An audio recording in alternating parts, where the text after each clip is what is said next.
What's up, YouTube? Welcome back to Celio's Network. Today we're talking about the Oceania International Championships, which is on February 21st. It is the first major tournament outside of Japan with Sword and Shield legal. So this is going to be super exciting to watch from home and also very exciting for the people competing in the tournament. I actually have three competitors here with me today, and we're going to talk about how we think the meta is shaping up and some of the new Sword and Shield cards and new decks and whatnot.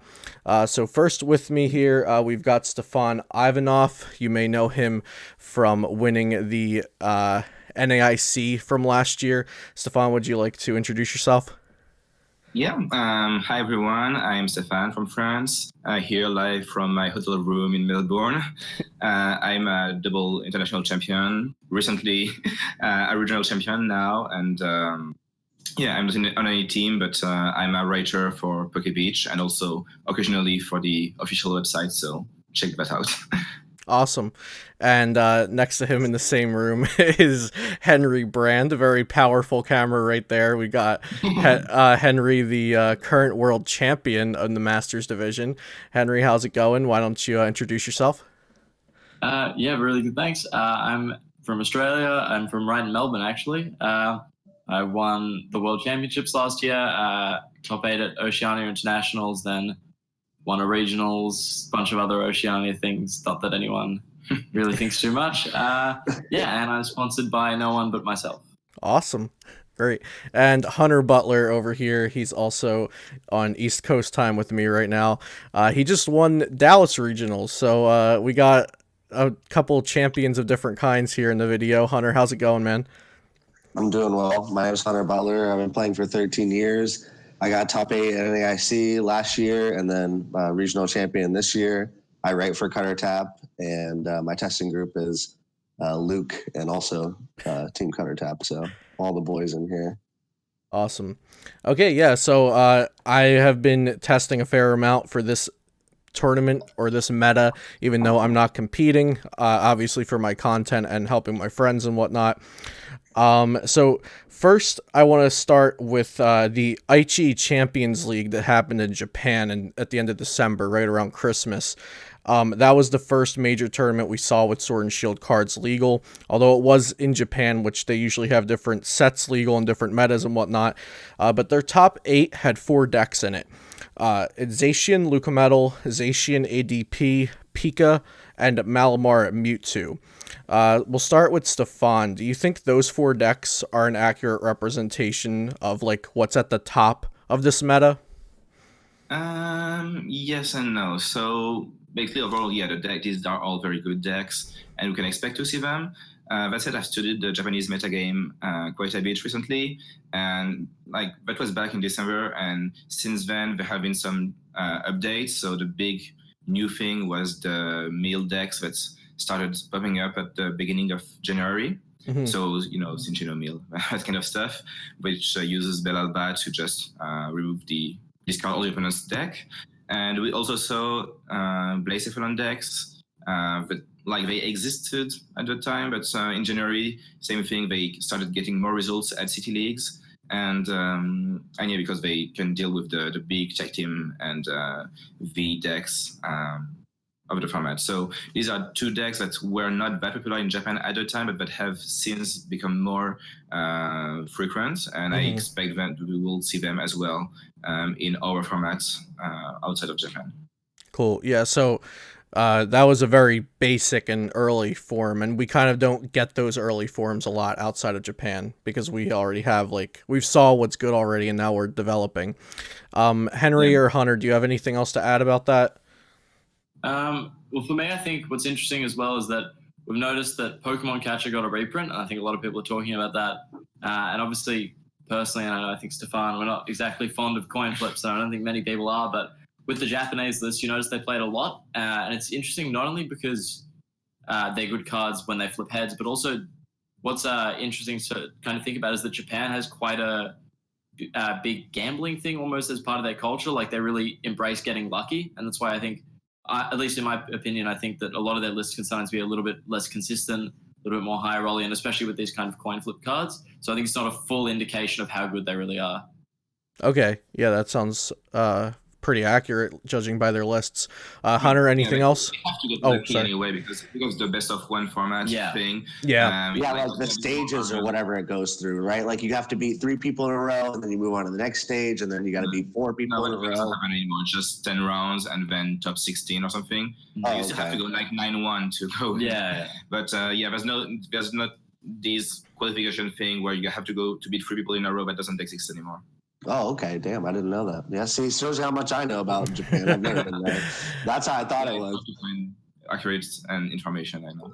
As far as Pokemon Catcher goes, like I've played when it wasn't a flip, when it first became a flip, and nobody used it at all, like never. So I don't know why people are so quick, just like Henry said, to like just full send catchers, because I remember having bad days, being like, "Well, I flipped no heads," so there was no Lysander at one point. The only thing we had was catcher in like a very small standard format, and it was awful. So that's my word on catcher. As far as the decks go, I definitely think Zacian ADP and Mewtwo Malamar and the Pika are all tier 1. I don't think the Zacian Luke Metal is tier 1. I think maybe tier 2, tier 1.5 at best.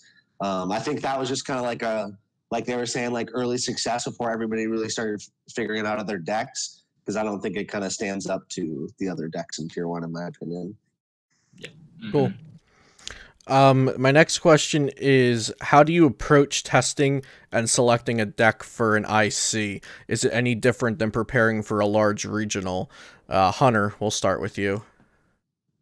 Well, I think this one especially is going to be a harder one to prepare for, because not only are we preparing for the tournament, but we're starting to learn about like first turn rules. Like, does our deck want to go second in this game? Or if we lose game 1, do we want to go second to have a better chance of playing the game because we get a supporter? Like other types of decisions that are going to be new for this tournament specifically. But as far as preparation goes, at least in my testing, is like you prepare for the tournament, you try and figure out what the meta is looking like, you pick a deck that you're comfortable with, and you go with it. I think it's pretty similar to most tournaments. I think the turn 1 to go first or to go second is going to be a little bit harder than the preparations, in my opinion. I'm a little nervous about it. Yeah, Henry. Yeah, I think at least for me, it's a little bit different because in Australia, our regionals don't reach the size to actually have a day 2. And so we get maybe 140 people at most of our regionals, and it changes it a lot in terms of what decks you play. So I think you can't really play something that's safe and you just go for the day 2, that kind of thing. Like you really cannot take too many bad matchups. Whereas for an IC, I think you can really play something that can kind of rely on matchups. And if you think, okay, this deck's bad, I'm just going to lose to it. I can hit it in the first 2 rounds. If I only hit it twice and go 6-2-1, hit none of them day 2 will be fine. But like Australian regionals can't really do that. So I think it gives me a little bit more leeway in terms of picking decks for the IC. Okay, so depending on where you come from, it might be different. So Hunter's from North America, and our regionals are fairly large.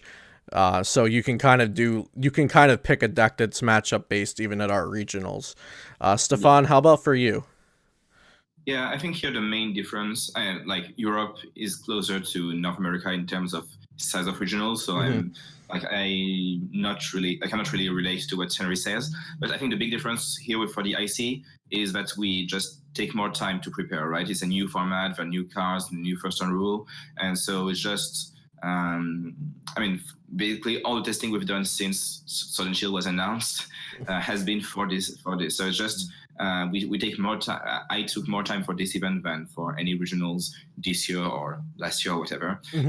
Just trying out the new decks, figure out how the matchups go, trying out maybe new ideas, see if there's anything new and original to do. So yeah, it's mostly a question of quantity, I guess. Cool. Henry, I'll ask you this one because you already started touching on it a bit. Does the region where the IC is affect the metagame at all? I think so. I think there's a bunch of kind of region-specific things. So Oceania is always the smallest IC, smaller than most American regionals, I would say. Okay. And that kind of changes things as well. So you're much likely to hit a top player much early on. Like I think I hit Jimmy Pendarvis round maybe 3 last year. And like that kind of thing really changes. So also Australians tend to play kind of weird decks sometimes.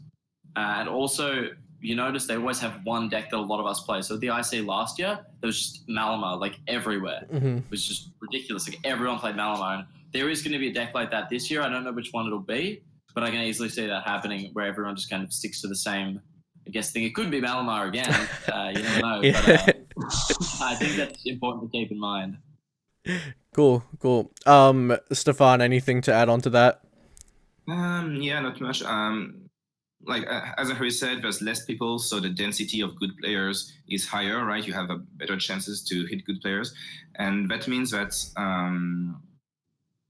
yeah, I think like if you're playing in a bigger IC like North America, there's like better like it's more likely that you have to face some random deck in round 2, round 3. I don't know. I hit like last year I was 201. I played against Vikavolt deck. You know, that's not something you expected. I never played against that. Yeah. And I think that's less likely to happen in OCIC because most likely people will play one of the top decks and because it's more likely that I'll hit someone who's who's very good, maybe someone who came from far away, and you don't travel half the world to play. I say tier 3 tech. Yeah. Something like very. Yeah, for sure. Unless you build Stunfisk, and then it's like $20. So my next question is, well, we're going to start actually getting into some of the decks now. So I wanted to go around and I'll ask you one at a time to name a deck that you think will have 10% or greater of the day 1 share. So you could even say that you don't think any of the decks will have greater than 10% share. We'll start with Hunter. Just one deck that you think will be 10% or greater. I don't know if I can go like 10%. I feel like it's almost impossible for there to be a deck at like 10% in most tournaments, and especially with how small this is going to be, 10% is kind of large. Okay. But I would say between like ADP Zation and Pika, I think are going to be like in the most popular, at least in the top 3 for most popularity, because they've just been so hyped. Pika has like the new support thing going for it. All it was missing was like a search card, like to find Tapu Koko. Nobody wanted to play Pokecom and all that crap. It was awful. So having a search card for that really buffed the deck. And then obviously ADPization, just the raw damage output, the consistency of the deck, not having to function off of a lot of pieces. But I think those 2 decks will be the most popular in my opinion. Okay. Stephane, do you think any decks will reach 10% for the day 1 meta share? Yeah, I mean, probably ADPization, I would expect it to reach 10%. I would also expect Mewtwo Malamar to be pretty popular. I mean, Okay. The deck it is good, and like Mewtwo has been doing very well in Australia, right?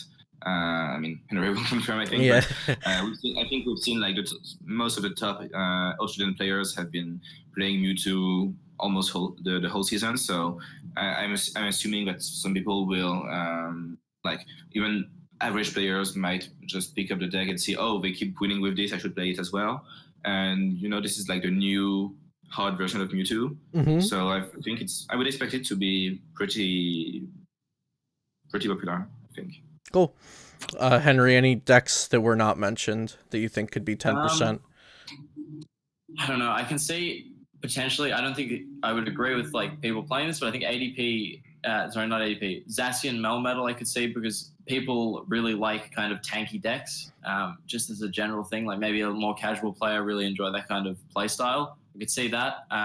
Maybe I don't think I can see Baby Blacephalon, but I think all the decks that have listed will easily hit 10% each. Like ADP Zacian, Pika, and Mewtwo Malamar will easily be 50%. Oh, sorry, 10%. Yeah. No, I got what you meant. Okay, cool. So we'll get a little more specific. We've already touched on Mewtwo and Mewtwo Malamar. Henry, I'll actually ask you this one, since Mewtwo Welder is a deck that you're known for. Is there any reason to still play Mewtwo Welder over Mewtwo Malamar, and if there is, should we just be thinking them as completely different decks? I think there's a bunch of pros and cons for both of them. I think in terms of Australians, obviously, we're known for Mewtwo. I think Mewtwo won all 3 of our regional level events this quarter, like Oceania. And then also we tend to like Malamar. I personally think that Mewtwo has been tainted by the squids, but I think it deals with Shadow Box a little bit better, Mewtwo Malamar, than Mewtwo Welder would, because you have the alternate attackers that can't be turned off. And you also have more like consistent energy engine, I guess, so you're less susceptible to reset stamp. You have obviously less aggression, but I think it's kind of a bit of both worlds. I think they have different matchup spreads. And also, obviously, Mewtwo Welder always can no longer Welder turn 1. So I think it's much of a muchness, and we'll see really what happens at this tournament. Okay. Stephane, how about you? Mewtwo Welder, is it still viable? Yeah, I pretty much agree with what Henry said. The only thing I would add is that Mewtwo Welder tends to have issues with the Mewtwo Malamar in the direct matchup because of stuff like Horror House, Turn 1, or just the fact that, you can attack with, I don't know, Trevnor or even Indeedee if you play it for weakness onto the Mewtwo and have a favorable trade like this. So, yeah, that's something that would scare me a little bit of playing Mewtwo Welder. Okay.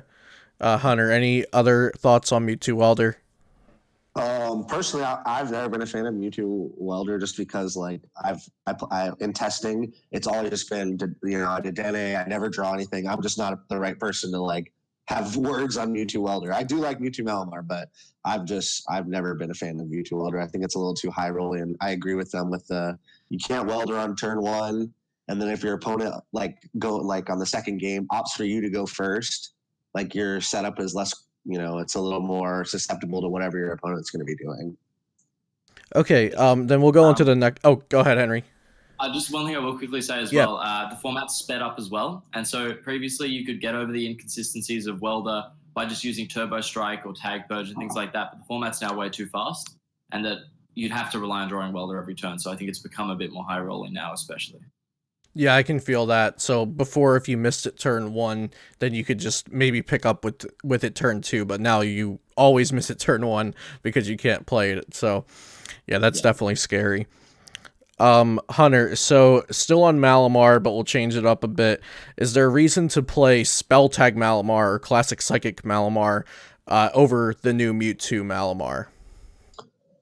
I guess it would depend on what you think the meta is. If you were going to play it over it, I think the Spell Tag version probably has a better mirror matchup with the Mewtwo Malamar versus regular Malamar. You're probably going to be favored in that, and I don't think ADPization would be better for you, which I think the Mewtwo Malamar deck is better at beating ADPization than Spell Tags is. So you're taking a unfavorable matchup to that. And I don't think Pika was ever even that amazing of a matchup just because they were already fast in the last format. Malamar was slower, and now Pika's even faster with Quick Ball.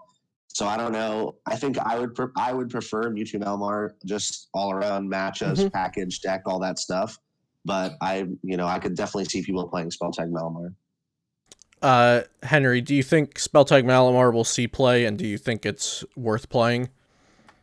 I think the only people that will play Spell Tag Malamar are the ones that already have the deck built and don't want to change because they're a bit more casual, that kind of thing. I don't really see any merit to play the deck other than that. I think it has its inherent inconsistencies. It now loses a turn 1 supporter, whereas, Horror House kind of gets over that if you're playing Mewtwo Malamar. And I don't really see any reason to play the Spell Tag version. Cool. Stephane, any differing thoughts?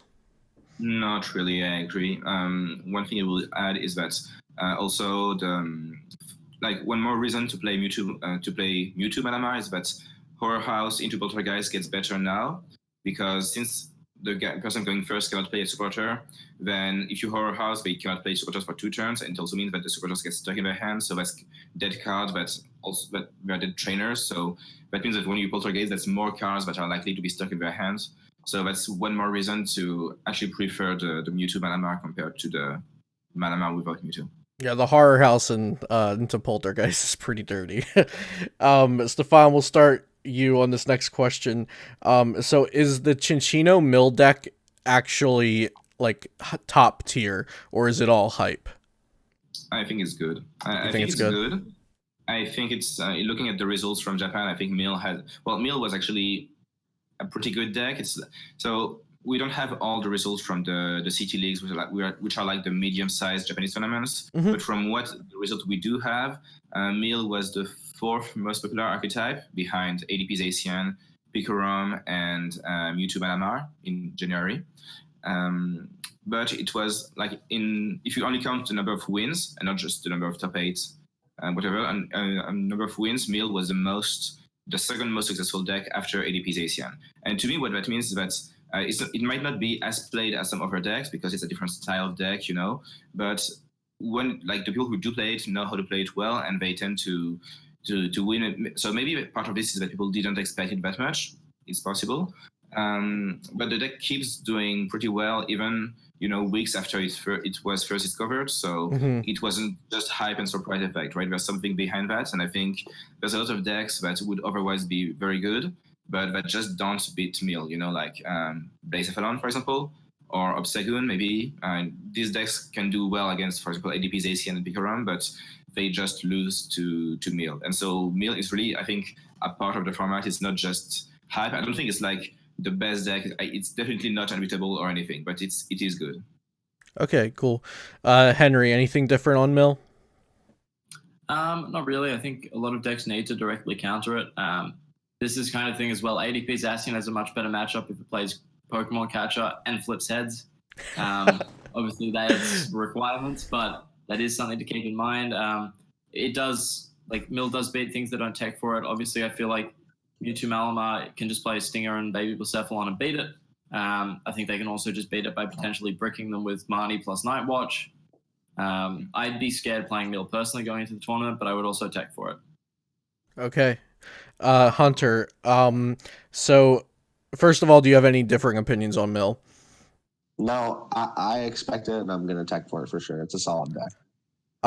Do you think it has top 8 / win the tournament potential?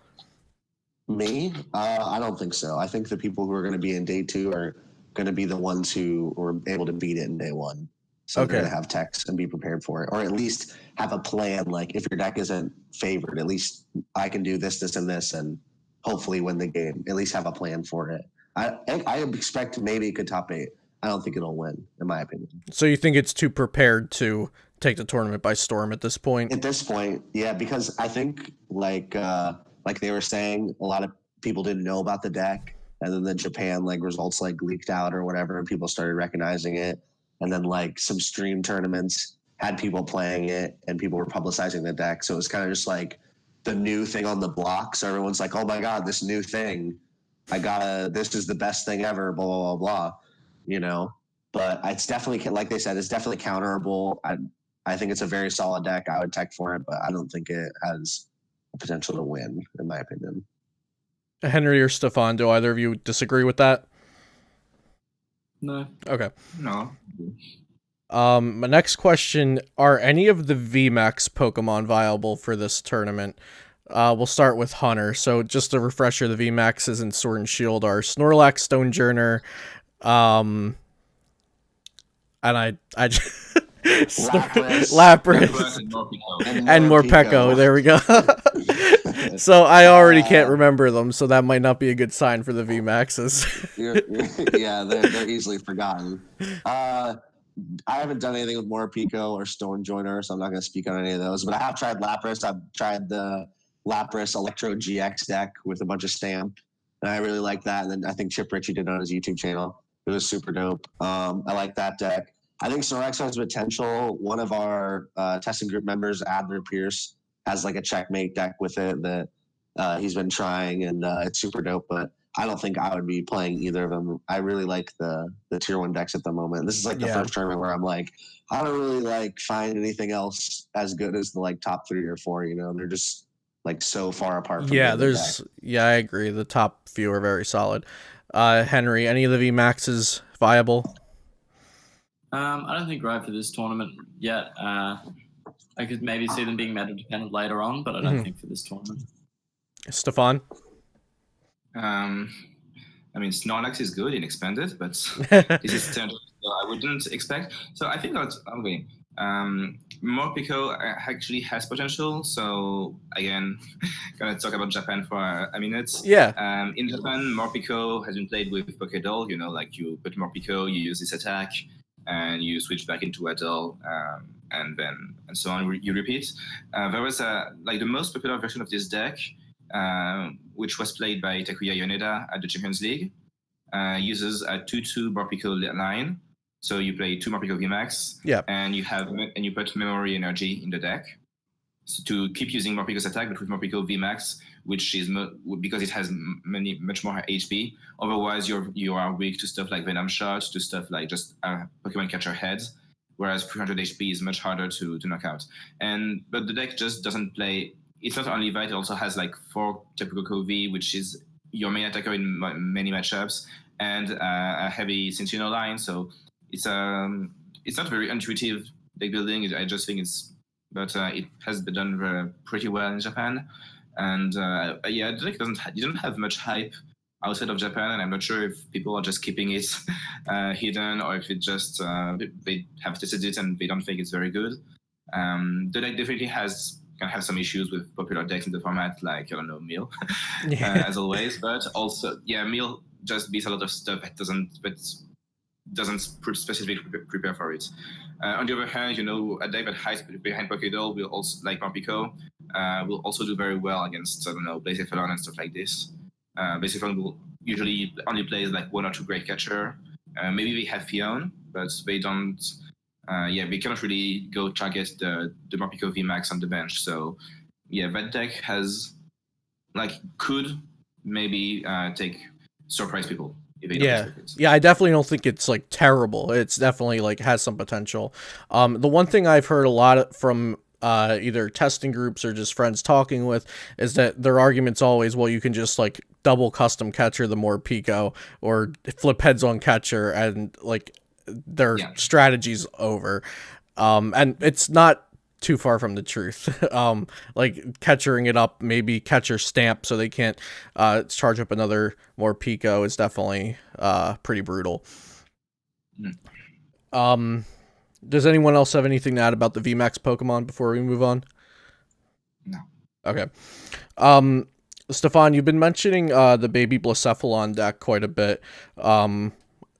Would you like to tell me your opinion about that going into this tournament? Do you think it's still an okay play, even though it has a poor mill matchup? Yeah. I think it's a good deck. Like, basically every format has like its non-GX deck of choice, because when people only play two price decks or 3 price deck, at some point there's a non-GX deck, a 1 price deck that will come up and say, hey, I can trade a half favorable trade with you. Mm-hmm. And I think Blacephalon is currently the one attacker doing that. So it can really deal with, it can beat stuff like Pikarom, like it's ACN and stuff. I think the deck is pretty good conceptually. It does have some weaknesses. So Meal is a weakness. Obstagoon also, you cannot beat it. You don't have any real options. The other issue with the deck is it has trouble with Absol because you rely on Jirachi, Escape Board, and so on. And so if there's an Absol, you don't have a way to knock out the Absol, except if you play Cramorant V. Okay, Cramorant V can't snipe Absol, but it's not very cost effective. And Absol can slow you down and make it so that you actually lose the edge you have over GX decks. Like if they're still faster than you, and you cannot, and sometimes you just lose 1 turn because you need 1 more energy to retreat and attack. Then you don't have the advantage you're supposed to have. So that's my issue with Blacephalon. I think it's a good deck situationally. Like if people don't play Absol, if you know that the meta is going to be mostly GX or V decks, I think Blacephalon can be a very good choice. But it also has some clearly defined weaknesses. Awesome. Any thoughts on Blacephalon GX, Henry or Hunter? I think the deck's pretty bad. Sorry to cut you off, Hunter. You're all good. I don't see it beating 80k. Like, okay. Same issue it's had, obviously, and a little bit different last fight. But now, even with weakness on Zacian, I think they're too fast. I don't really see that. I think Pikachu's Zekrom is too fast now. Like, you can't really reliably draw into B-String. Welder is inconsistent when you're playing Blacephalon because you need to play Ultra Space. You don't play ways to find Welder, etc. I don't think the deck's really existent at the moment. Fair thoughts. Hunter, Sableye, Obstagoon, or just Obstagoon in general as a deck. I've heard both ends of the spectrum on it, like hyping it up, saying it has all these auto wins, and I've heard the deck is trash, it only beats bad players. So why don't you give me your thoughts? I like Obstagoon, but Mill is kind of like the gatekeeper of this tournament, in my opinion. So it's like you have all the top tier decks that like Mill can beat, and then they also have a chance against Mill. So like Mewtwo Mally and ADP's Asian both have a chance against Mill, but Mill also has the fair chance against them. And these top 3 decks, and plus Pika, I guess you can throw in there, are just so good that I feel like it keeps out like decks like Blounds, decks like, like Obstagoon and stuff like that. I think Obstagoon has some good matchups, but losing to Mill, losing to Trebnor, sending your hand away after a Marnie and not finding rare candy, the inconsistency of running a doll deck with like kind of no way to search your dolls besides Jirachi, another deck that gets hurt by Absol. I think the deck's solid if you don't expect a bunch of Mill, but I don't think I would personally play it in this tournament. But I like Goons as a deck. Stephane and Henry, any thoughts on Sableye or Obstagoon? Yeah, like I agree. Like in theory, it's very good, but the issue is it's not as solid as it seems. Like in theory, you're like, oh, I have this attack, which means I am immune to basic Pokemon. The format is basic Pokemon, so I'm gonna play that and win. The issue is, for example, you take Pikarom. In theory, you have a good matchup, but then they could. So there's first thing, they can use like Fion to take prizes somewhere else. Okay, maybe you have the Stealthy Hood on Obstagoon, so Fion is not an issue. But maybe they can just paralyze you with Raichu, and if you don't find the switch, then they just knock you out after that. Maybe they just go too fast and hit a Marnie early on, and then you just don't set up. Maybe you don't get the Mew or his prize, and they go Custom Catcher and tag Bolts to Obstagoon.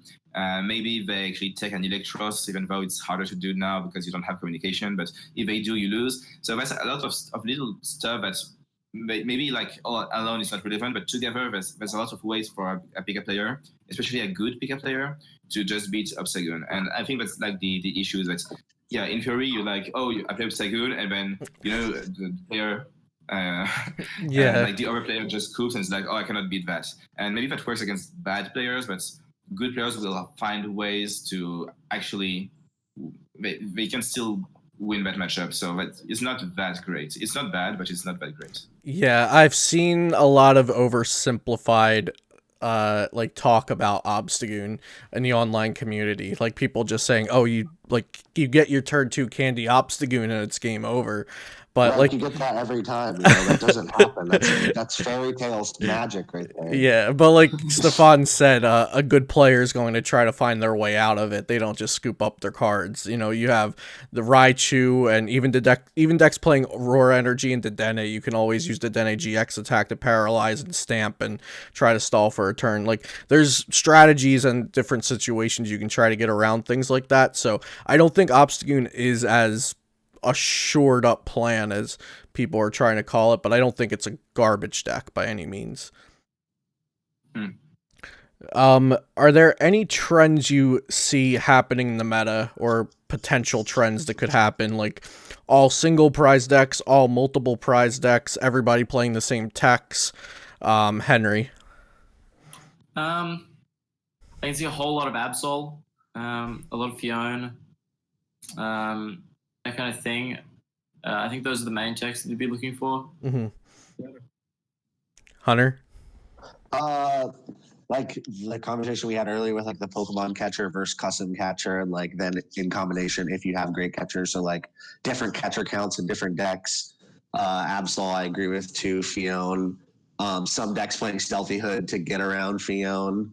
I think there'll be other mill decks that aren't just all in on Bryson Belelba and Cincino. I think the Marie version has some merit.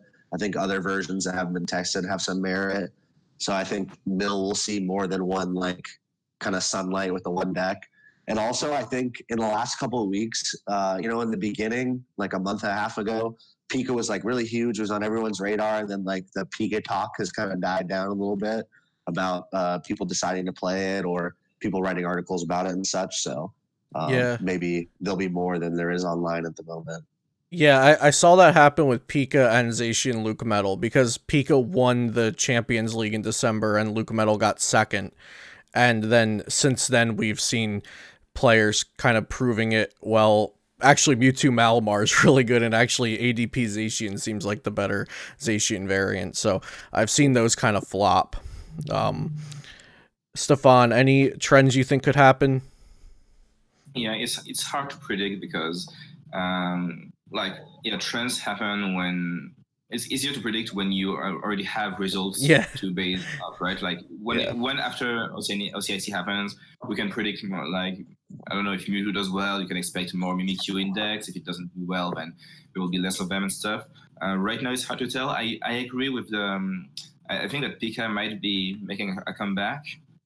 Because, as I said, the hype kind of died down a little bit, and it might be the right time for Pika, for people to say, well, actually, Pika is still very good. It's always been good, and now it's more consistent than ever. So, yeah, I would expect, like, I wouldn't be surprised if Pika was very popular at the tournaments, or maybe not very popular, but at least did very well.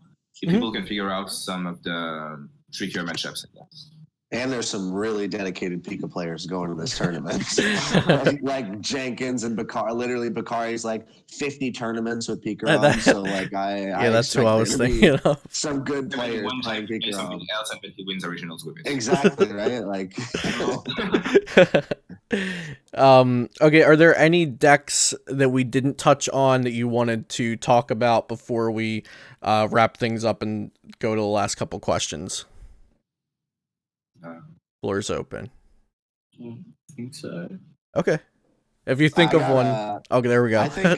I think Abilities Art is kind of being slept on a little bit. Oh, yeah. This is a deck that actually, a Welder deck that does have potential due to Volcanion. I know Will Jenkins wrote an article about it, and he's been testing it. And we've been testing a version with like 3 Volcanion, and you just go boom, draw on you opt to go second, use Volcanion for 4 energy and hope to Welder, and then poop, you got a 6 energy Zard already on turn 2. You achieve the thing you were doing last format.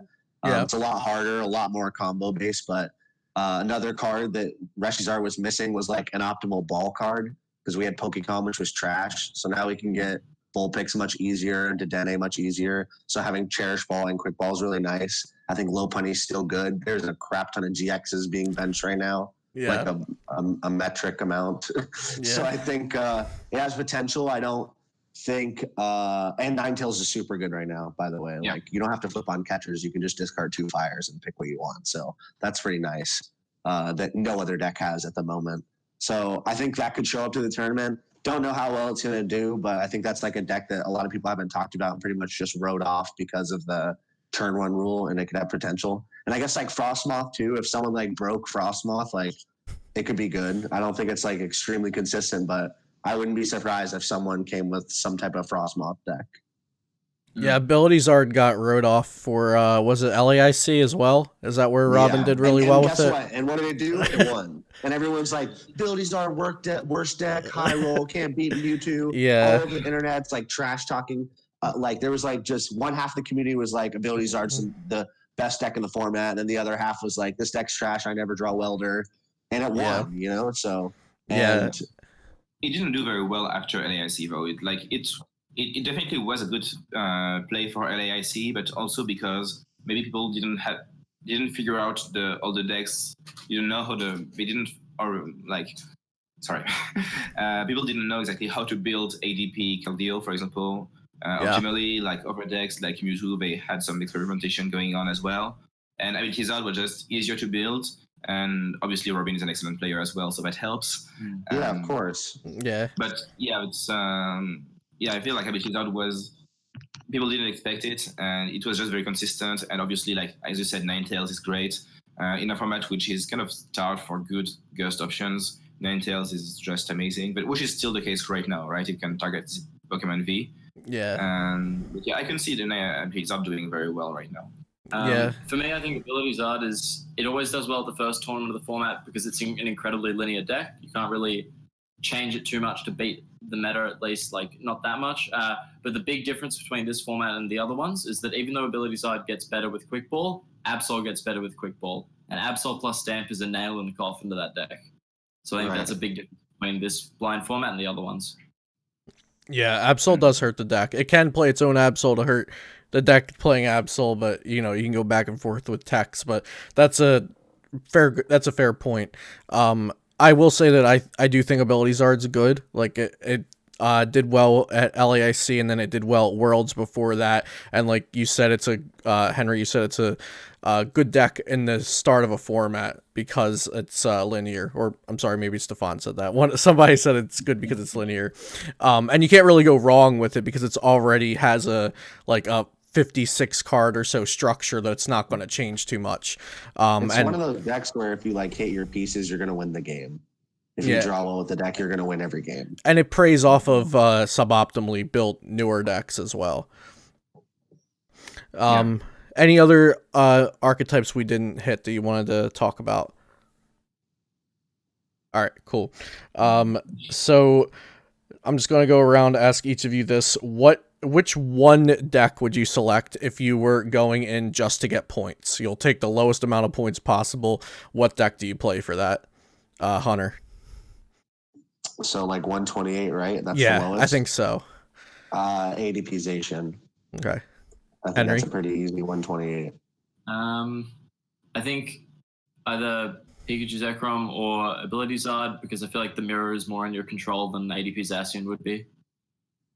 Fair.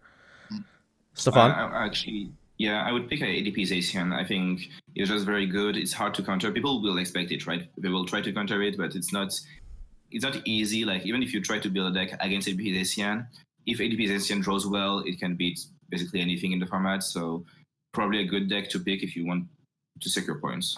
Yep. Cool. And we'll go Stephane, Henry, Hunter. What decks do you expect to see in top 8?